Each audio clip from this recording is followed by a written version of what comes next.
Shut up and sit down. Bharat की वर्तमान शिक्षा नीति पर निबंध। प्रस्तावना।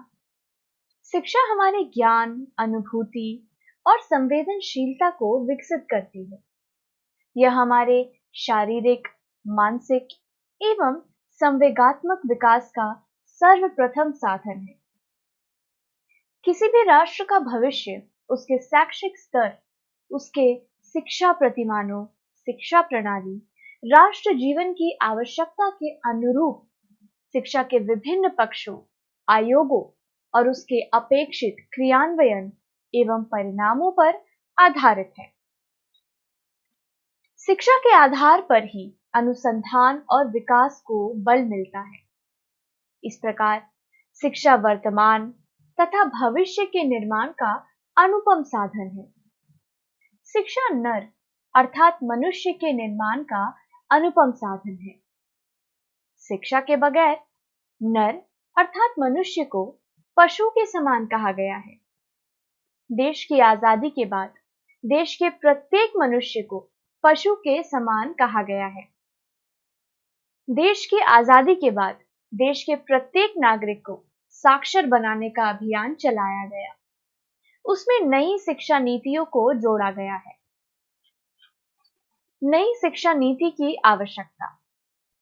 लॉर्ड मैकाले ने हमारे देश के लिए एक ऐसी शिक्षा नीति प्रस्तुत की थी जिसका उद्देश्य अधिक से अधिक ऐसे क्लर्क तैयार करना था जो कम वेतन लेकर प्रशासनिक कार्य कर सके।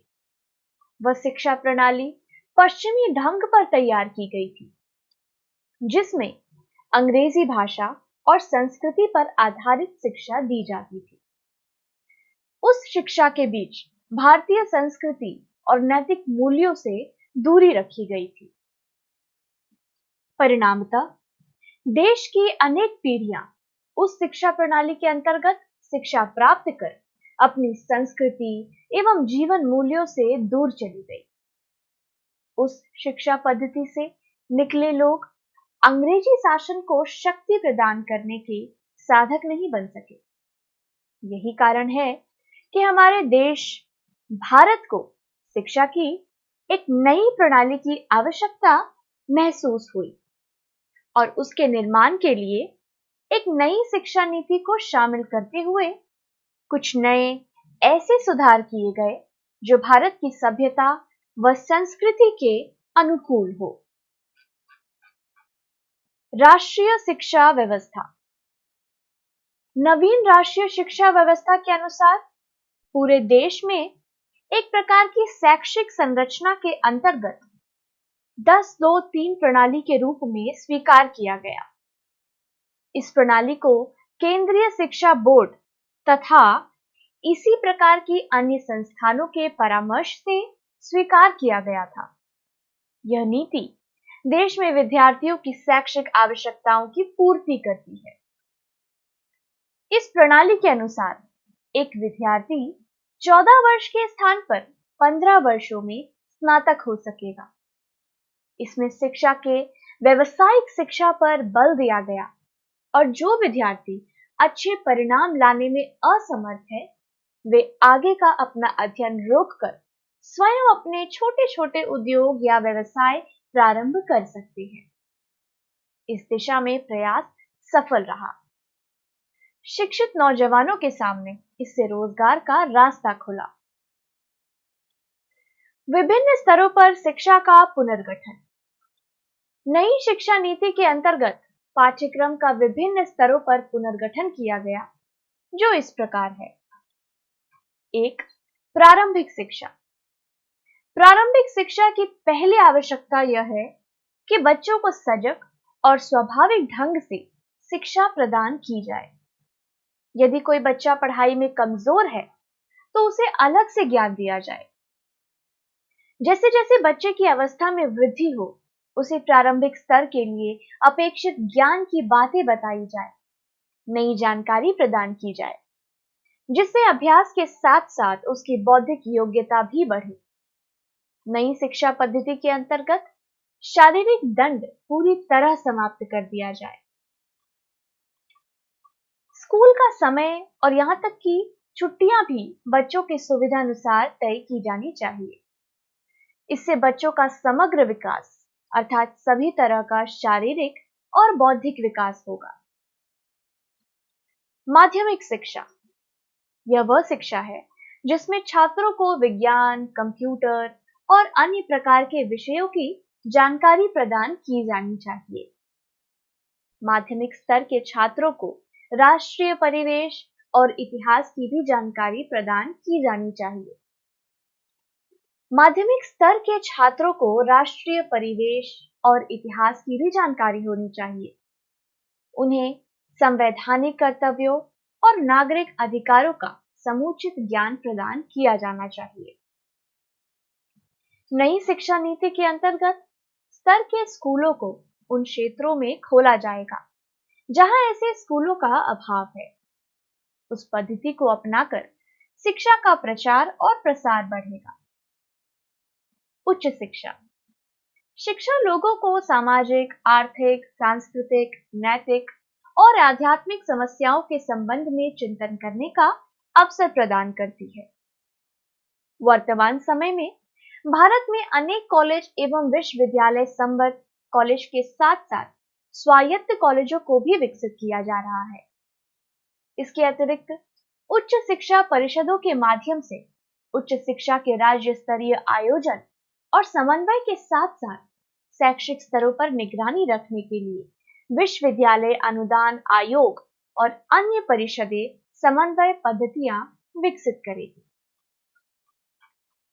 भारतीय विद्या, मानविकी और सामाजिक विज्ञान के क्षेत्र में अनुसंधानकर्ताओं को पर्याप्त सहायता दी जाएगी। इसके अतिरिक्त भारत के प्राचीन ज्ञान भंडार को खोलने और इसे समकालीन वास्तविकता से जोड़ने के प्रयास भी किए जाएंगे। ऐसी शिक्षा के द्वारा विद्यार्थियों को क्लर्क नौकरियों को ध्येय से हटाकर विज्ञान और प्रौद्योगिकी क्षेत्र में भी आगे बढ़ने का पूरा अवसर मिलने के अवसर रहेंगे।